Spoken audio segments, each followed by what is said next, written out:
Graça e paz a você, a sua casa e a sua família. Hoje nós vamos meditar no Salmo de número 79. O Salmo de número 79 também tem a sua autoria, a casa de Asaf. É um salmo que também retrata, assim como o que nós vimos ontem, um contexto histórico muito particular de Israel, que traz lembrança, que traz memória dos feitos de Deus, mas também das tragédias, as consequências da infidelidade, as consequências do distanciamento, as consequências do pecado de Israel. E aqui, nesse salmo, nós vemos o povo pedindo socorro, pedindo a Deus misericórdia, pedindo a Deus castigo às outras nações. E, de certa forma, há um contrassenso nisso. Pedir misericórdia para si e pedir castigo às outras nações. Esse salmo ele está num recorte histórico posterior à queda de Israel, à queda de Judá, a queda de Israel no Reino do Norte, a queda de Judá no Reino do Sul, em especial a destruição dos muros e do templo, e é um salmo que clama ao Senhor. Vamos tirar algumas lições. O versículo 3 diz o seguinte: derramaram como água o sangue deles ao redor de Jerusalém, e não houve quem lhes desse sepultura. Tornaram-nos opróbrio dos nossos vizinhos, e escárnio e zombaria dos que nos rodeiam. Até quando, Senhor? Será para sempre a tua ira? Arderá como fogo o teu zelo? Derrama o teu furor sobre as nações, que te não conhecem, e sobre os reinos que não invocam o teu nome. Anota aí esse versículo 6. Olha que pedido estranho que Israel faz aqui: derrama o teu furor sobre as nações que não te conhecem e sobre os reinos que não invocam o teu nome, porque eles devoraram a Jacó e lhes assolaram as moradias. Não recordes contra nós as iniquidades dos nossos pais. Apressem o nosso encontro as tuas misericórdias, pois estamos sobremodos abatidos. É um texto interessante e cheio de dualidades.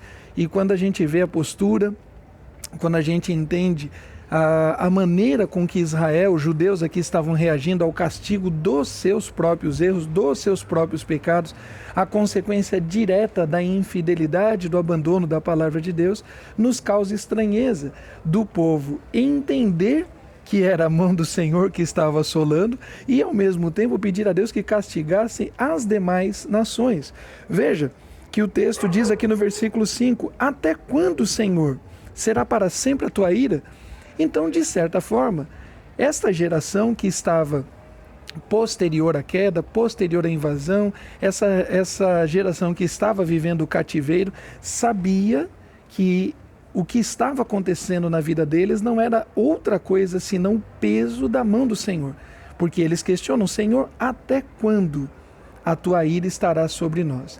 Mas ao mesmo tempo que eles reconhecem que era a ira de Deus, não era uma questão de sorte ou de azar, não é uma questão de provação, não é uma questão de ação do inimigo, não é uma questão de causa e efeito da sociedade, mas sim, era um castigo de Deus. Eles reconhecem que os pais deles erraram, mas não colocam na conta os seus próprios erros. E aqui nós temos uma postura ruim, que nós vemos isso desde Adão, quando Adão é questionado por Deus e coloca a culpa em Eva. Quando Eva é questionada por Deus e coloca a culpa na serpente, e Adão vai dizer: a mulher que tu me deste. Na verdade, Adão não está nem colocando a culpa em Eva, Adão está colocando a culpa em Deus. Olha, Senhor, foi o Senhor que me deu esta mulher e foi ela que me ofereceu o fruto. Eva vai dizer: a serpente me enganou, eu sou inocente, eu sou vítima. E aqui Israel, esse povo que está pouco tempo depois, uma geração depois, em cativeiro, esse povo que está vivenciando o castigo, eles reconhecem a ação de Deus. Até quando, Senhor, estaremos debaixo da tua mão, debaixo da tua ira? Mas castiga os outros povos, mas estende o teu furor contra os outros povos. Eles não conseguem reconhecer o seu próprio erro, não conseguem voltar atrás nas suas questões, não conseguem entender a necessidade de mudança de postura e cobram uma ação do outro.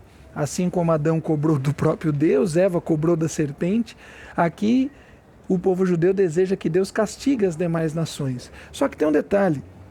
Eles colocam aqui no versículo 6, derrama o teu furor sobre as nações que não te conhecem.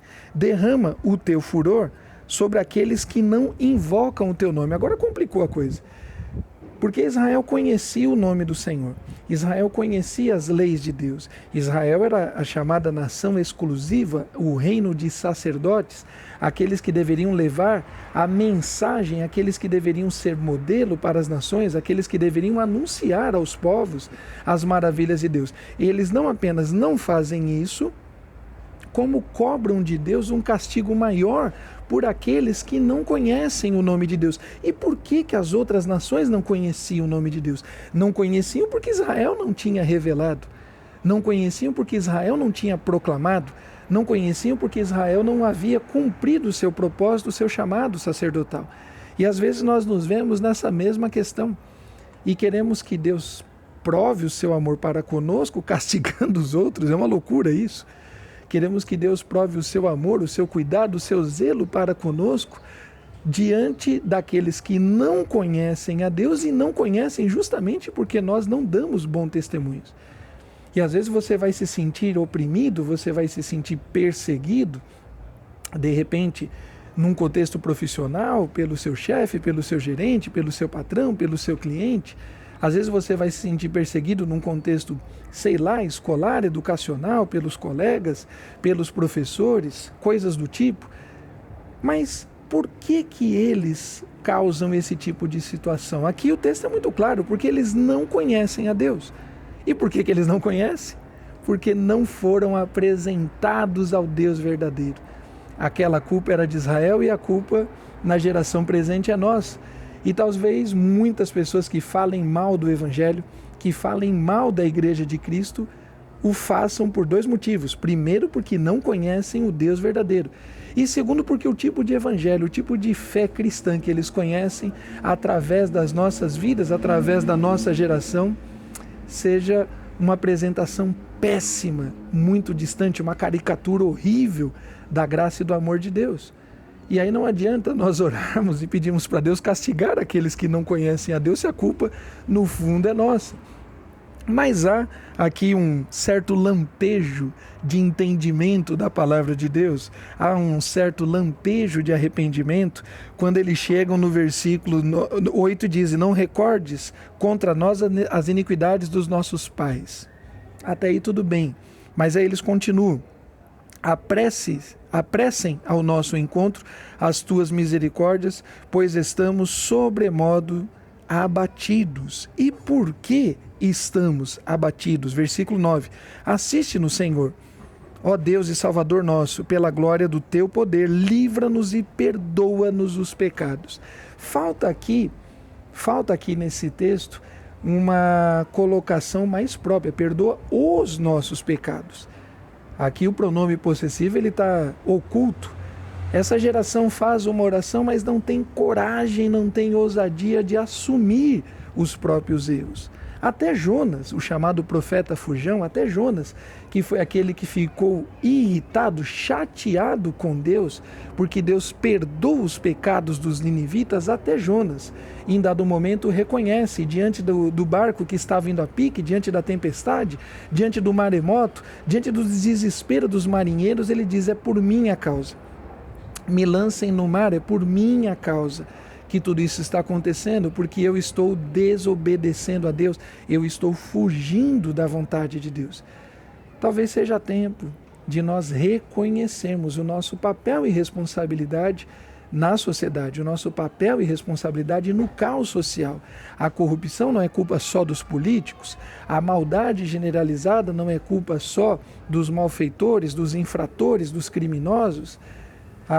O desacerto, o desajuste social, familiar, a quantidade gigantesca que temos de divórcios, a violência doméstica contra mulheres, contra crianças, contra idosos.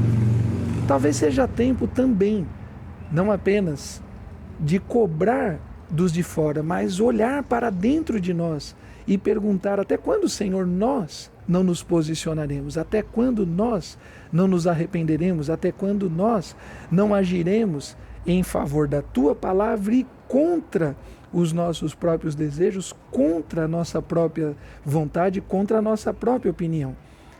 Tem um pequeno lampejo aqui de reconhecimento, mas faltou ousadia, que talvez eu e você precisemos ter no tempo presente, e pedir a Deus perdão pelo que temos feito com a sua igreja, pedimos a Deus perdão pelo que temos feito com a sua palavra, pedimos a Deus perdão pelo que temos feito com o bom nome de Jesus.